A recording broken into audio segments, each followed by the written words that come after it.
안녕하세요. 전기 치트키입니다. 회로 이론 6번째 시간이죠.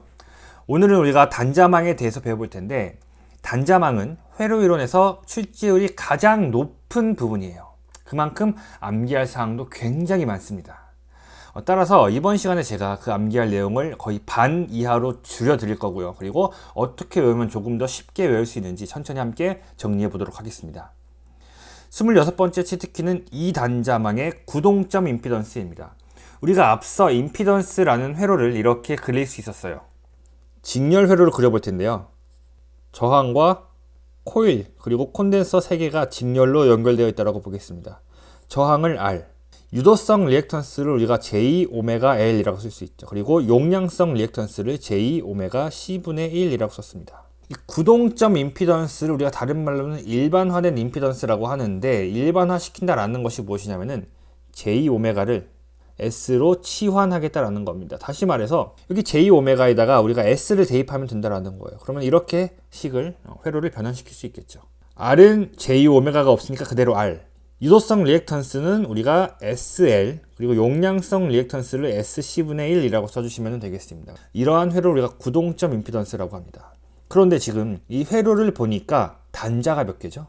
우리가 단자라고 하는 것은 보통 회로에서 동그라미를 그려요. 이 동그라미에 그린 것에다가 우리가 외부로 이 전선을 빼는 겁니다. 그래서 보통 여기에다가 우리가 입력 전원을 인가하게 되는 것이죠. 두 단자의 입력만을 연결하는 이런 회로망을 2단자망이라고 하는구나. 그럼 2단자망 말고 4단자망은 뭐예요? 입력 단자와 추가로 출력 단자 2개가 더 있는 것을 말하고요. 이것은 우리가 잠시 후에 다시 한번 이야기를 나눠보겠습니다. 다시 돌아와서 J-로 표현한 임피던스 Z를 저항 더하기 유도성 리액턴스 더하기 용량성 리액턴스라고 쓸 수 있죠. 그럼 이것을 우리가 일반화해서 구동점 임피던스로 식을 쓰면은 ZS R 더하기 SL 더하기 SC분의 1이라고 쓸 수 있는 거죠. 이게 어떻게 문제에서 출제되냐? 만약에 이런 회로가 주어졌다라고 할게요. 저항 1이 있고 1옴 2헨리의 인덕터가 있다라고 보겠습니다. 코일. 자, 그러면은 임피던스 ZS는 R 더하기 SL이죠. 그럼 어떻게 쓸 수 있어요? 이것을 우리가 1 더하기 2S라고 쓰는 거죠. 2가 뭐예요? 인덕턴스 2헨리 쓰는 겁니다. 이렇게 해서 2단자망 구동점 임피던스 정리해 주시면 되겠습니다. 27번째 치트키는 2단자망의 정저항 회로예요. 2단자망이라고 했으니까 이렇게 단자가 2개 있는 회로인 거죠. 여기도 이렇게 2개가 있죠. 그래서 여기다가 우리가 이렇게 입력 전원을 연결하게 되는 것이죠. 이 정저항 회로는 여러분들이 딱 2가지 형태의 회로만 기억해 주시면 돼요. 첫 번째, 저항과 코일 그리고 저항과 콘덴서가 각각 직렬 연결되어 있고 이것이 병렬 연결된 형태입니다. 중요한 것은 저항의 크기는 서로 같습니다. 두 번째 회로는 R과 L이 병렬, R과 C가 병렬로 연결된 상태에서 이 2개를 우리가 직렬 연결하는 거예요. 이 2가지만 잘 기억해 주시면 돼요. 이때 딱 한 가지 조건만 암기해 주시면 됩니다. 만약에 저항 R이 루트 C분의 L과 같다면, 여기서 R은 이 저항 2개가 모두 같다라 그랬어요. 그렇죠? 이 조건을 만족한다면은 이 2개의 회로를 우리가 아주 간단하게 이러한 형태로 변환할 수 있습니다. 바로 저항 1개만 있는 회로가 되는 것이죠. 우리가 저항만 있는 회로를 뭐라 그러냐? 여러분 치킨 먹을 때 뼈 없이 살만 있는 치킨 뭐라 그래요? 순살 치킨이라고 하죠. 이것도 저항만 있는 회로에서 우리가 순저항 회로라고 해요. 그리고 다시 한번 이 2회로가 이렇게 순저항의 회로로 되는 조건을 우리가 정저항 회로 조건이다라고 해서 이런 식으로 표현하게 되는 것이죠. 문제에는 정말로 딱 이 2가지 회로만 주어져요. 1번 또는 2번 회로가 주어지고 이 회로의 정저항 회로가 될 조건 또는 정저항 회로 조건을 골라라라고 한다면은 이렇게 공식을 고르거나, 만약에 문제에서 수치가 주어진다면은 대입을 해서 값을 구하는 문제가 출제가 될 겁니다. 이렇게 27번째 치트키 정리해 주세요. 28번째 치트키는 2단자망의 역회로라는 내용입니다. 역회로에서는 여러분들이 딱 2가지만 기억해 주시면 됩니다. 역이라는 게 반대라는 거잖아요. 반대. 만약에 직렬회로가 있어요. 직렬회로의 반대는 뭘까요? 우리가 병렬회로라고 할 수 있죠. 두 번째, 회로에 코일, 인덕터가 있어요. 그러면 우리가 이것을 C, 이 C를 L의 반대, 역으로 보는 겁니다. 다시 한번 정리하면은 회로가 직렬이다, 병렬로 바꿔주는 거예요. 병렬이다, 직렬로 바꿔줍니다. L을 C로 바꾸고 C를 L로 바꿔주는 것을 역회로라고 하는 거예요. 그러면 만약에 이런 회로가 있다고 볼게요. 코일 하나와 컨덴서 하나가 직렬로 연결되어 있고 각각의 이름을 L1, C2라고 할게요. 이 회로의 역회로를 구하고 싶다라고 했어요. 그럼 어떻게 하면 돼요? 첫 번째, 직렬을 병렬로 바꾸어 주어라. 그러면 우선 병렬 형태로 이렇게 바꿔줄 수 있겠죠. 두 번째, L을 C로 바꾸고 C를 L로 바꾸라. 그러면은 여기 L1을 제가 여기에 이렇게 C1으로 바꿀게요. 두 번째, C2를 여기에다가 L2로 바꿔줍니다. 어때요? 정말 쉽죠? 그런데 그냥 이렇게 써놓고 이 값을 아무 값이나 작성하면 되는 게 아니고 이걸 우리가 이렇게 변환했잖아요. 이 변환할 때 그 공식이 있다는 겁니다. 바로 이 똑같은 색깔끼리 나누어주면 돼요. 다시 말해서 L1과 C1, C2와 L2를 우리가 나누어 줄 건데 C1분의 L1 빨간색이죠. 그리고 C2분의 L2라고 써주시면 돼요.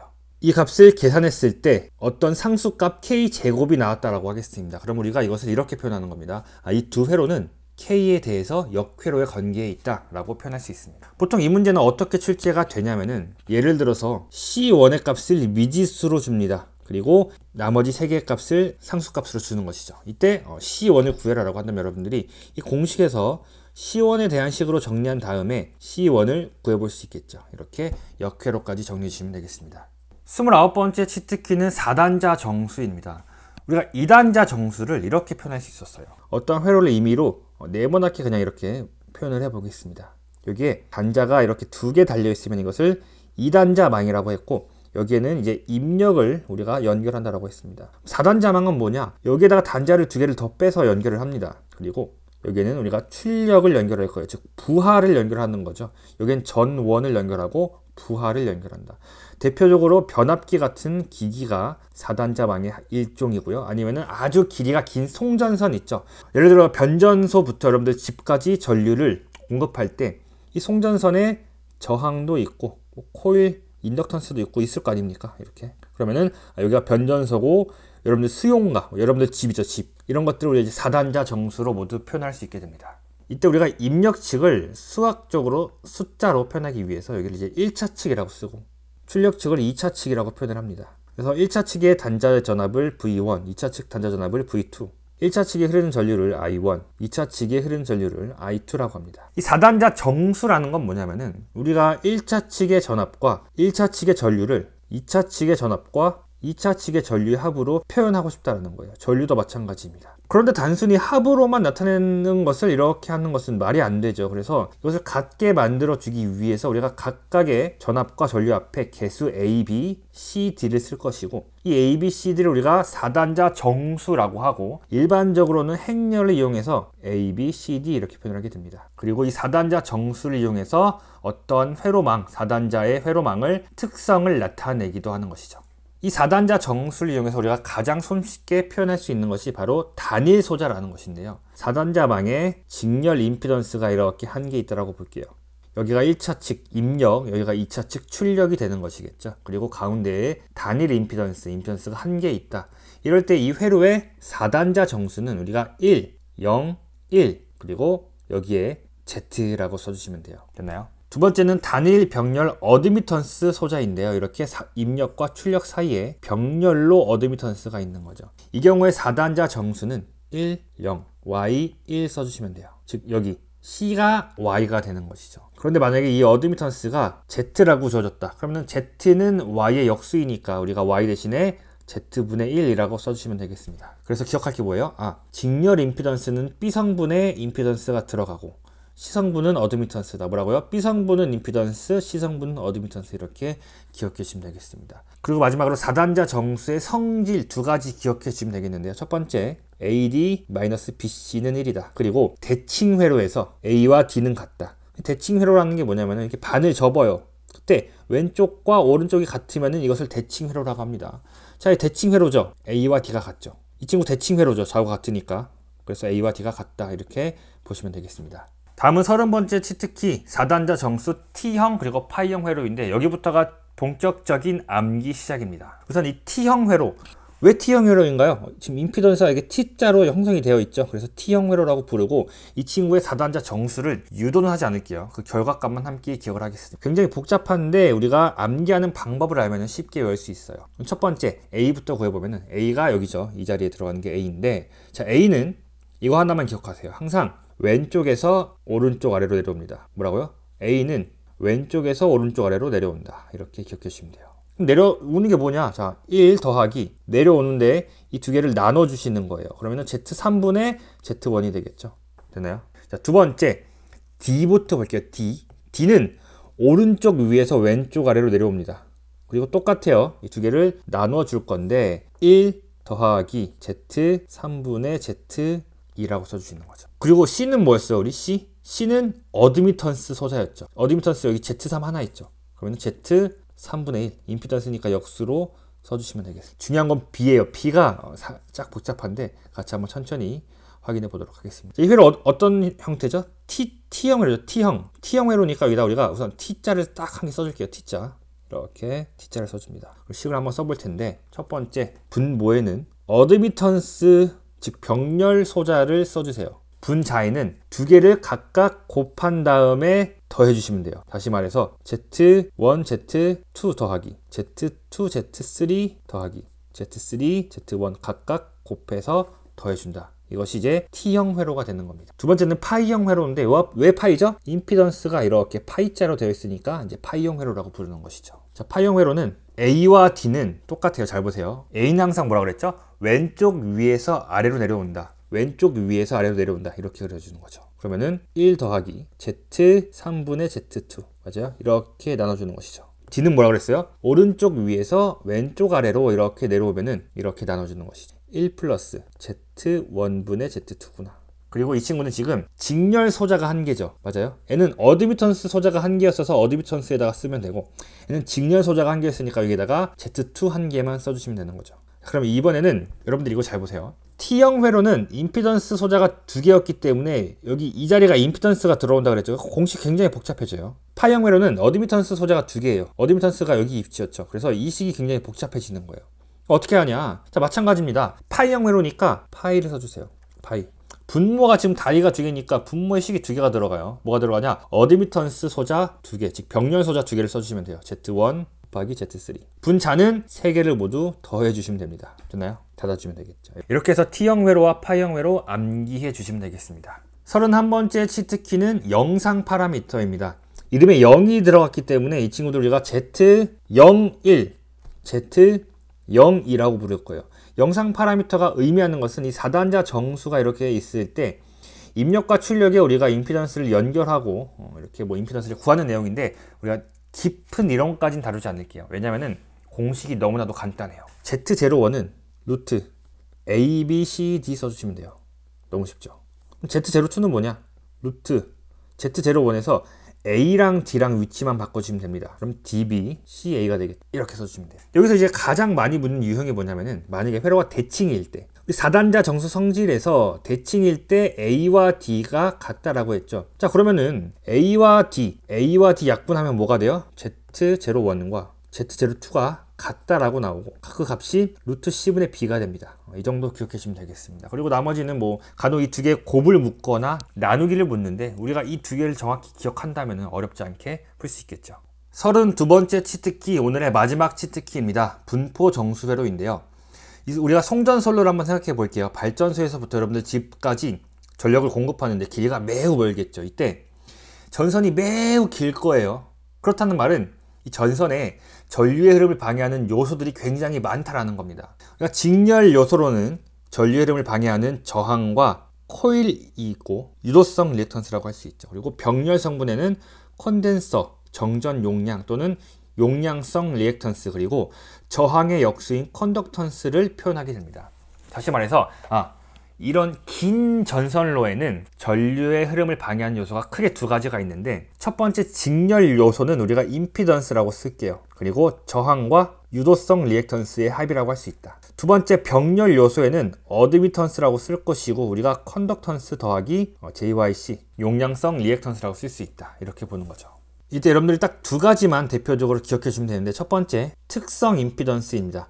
특성 임피던스를 우리가 Z0라고 쓰는데 영상 임피던스랑 헷갈리시면 안 돼요. 영상 임피던스는 여기에다가 1 또는 2가 붙어 있죠. 0만 있으면 특성 임피던스입니다. 이것은 뭐냐면은 어드미턴스 분의 임피던스예요. 임피던스를 어드미턴스로 나눠준 것이죠. 이것을 특성 임피던스라고 하고, 두 번째는 이번에는 두 개를 곱해줄 거예요. 그래서 감마라고 쓸 건데 이것은 우리가 ZY라고 씁니다. 두 개를 곱해준 거예요. 그리고 이 값을 우리가, 이게 지금 실수와 허수니까 결과 역시도 실수부 더하기 허수부 이렇게 나올 수 있겠죠.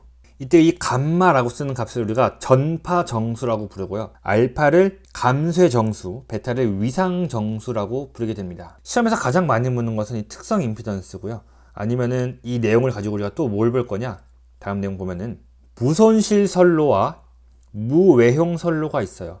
손실이 없다라는 거죠, 무손실은. 근데 손실은 어디서 발생하냐면은 저항과 저항의 역수인 컨덕턴스에서 손실이 발생을 해요. 그렇다면 손실이 없다라는 것은 저항과 컨덕턴스가 없다라는 거예요. 그래서 저항이 0이고 컨덕턴스가 0일 때를 우리가 무손실 선로라고 합니다. 그럼 무외형 선로는 뭐냐면은 우리가 정연파 교류를 전달을 해야 되는데, 외형이라는 것은 이 정연파 교류가 이렇게 찌그러진다라는 거예요. 찌그러짐이 없는 선로를 무외형 선로라고 하고, 이때 조건은 우리가 암기하겠습니다. RC는 LG라고 외울 건데, 이거 어떻게 외우냐면은 여러분들 나중에 배우겠지만 RC를 룸 에어 컨디셔너라고 해요. 물론 여기서 실제로는 저항 R과 커패시터 C예요. 그런데 우리가 전기 설계 도면에서는 RC를 룸 에어 컨디셔너, 뭐예요? 에어컨이죠, 에어컨. 냉방기구. 에어컨을 RC라고 해요. 우리나라에서 에어컨 제일 잘 만든 기업이 어디냐? LG죠, LG. 그래서 RC는 LG구나. 에어컨은 어디께 짱이다? LG께 짱이다. 이렇게 외워주면 되겠습니다. 그렇다면 이 두 선로의 특성 임피던스는 우리가 특성 임피던스 Z0는 루트 Y분의 Z였죠. 그럼 각각 아까 그 값에다가 이 두 개의 값을 한번 대입을 해보면 결과가 어떻게 나오냐? Z0는 루트 C분의 1이 돼요. 유도는 하지 않겠지만 결국 두 개 모두 이런 값이 한 개로 정리가 됩니다. 두 번째, 전파 정수는 N은 알파는 0이 되고 베타는 오메가 루트 LC가 돼요. 이 친구는 알파는 루트 RG가 되고 베타는 오메가 루트 LC가 돼요. 여기서 이 부분은 하나도 중요하지 않습니다. 이걸로 나오는 결과가 뭐냐면은 위상 또는 전파 속도 V를 베타분의 오메가라고 씁니다. 이게 중요한 거죠. 베타가 뭐라고요? 오메가 루트 LC분의 1 그리고 오메가, 약분하니까 루트 LC분의 1이 되는구나. 이렇게 기억해 주시면 되는 거예요. 그리고 한 가지만 더 할게요. 파장 람다를 우리가 F분의 V라고 씁니다. 그러면 V를 우리가 베타분의 오메가라고 썼고요. L을 F분의 1이라고 쓸 수 있죠. 정리해보니까 베타분의 오메가를 우리가 2파이 F라고 쓸 수 있어요. 2파이 F 나누기 F분의 1이죠. 곱하기 F분의 1. 그러면 약분해서 베타분의 2파이가 되는구나. 이렇게 정리할 수 있겠습니다. 시험에 가장 잘 나오는 순서부터 한번 정리해보면, 첫 번째, 이 조건이 가장 제일 잘 나와요. 조건, 이거. 두 번째가 특성 임피던스. 이 두 개를 먼저 외워주시고 그 다음에 여유가 된다면은 이 두 가지까지 챙겨주시면 좋을 것 같습니다. 이렇게 해서 다단자망 살펴보았는데요. 보신 것처럼 외울 게 상당히 많습니다. 그래서 여러분들 꼭 수업 끝나고 복습해 주셔야 되고요. 잘 정리해 주길 바라겠습니다. 그리고 오늘은 여러분들께 드리고 싶은 말씀은, 여러분들이 이론 수업이 끝나고 기출문제로 들어갈 때 많은 분들께서 좌절감을 느끼게 됩니다. 내가 분명 이론을 배웠는데 그 내용을 문제에 적용시킬 수가 없는 거예요. 그러면은 이렇게 생각하세요, 보통. 역시 나는 안 돼. 나는 이런 공부할 머리가 아니야. 나는 멍청해. 이렇게 좌절감을 느낀다는 말이죠. 사실 눈에 보이는 발전이 없을 때 우리가 이렇게 좌절감을 느끼잖아요. 이때 나타나는 좌절감은 탁월함을 향해 나아가는 과정에서 필수 불가결한 일입니다. 좌절감을 느끼지 못하는 사람은 아무것도 배울 수가 없어요. 그러니까 여러분들을 좌절감을 부정적으로 받아들이지 말고, 현재 나는 성장하고 있구나 라고 긍정적으로 받아들이시고 꾸준히 정진하면 좋겠습니다. 오늘 수업은 여기서 마치고 다음 시간에 뵙도록 하겠습니다. 여러분들 수고하셨습니다.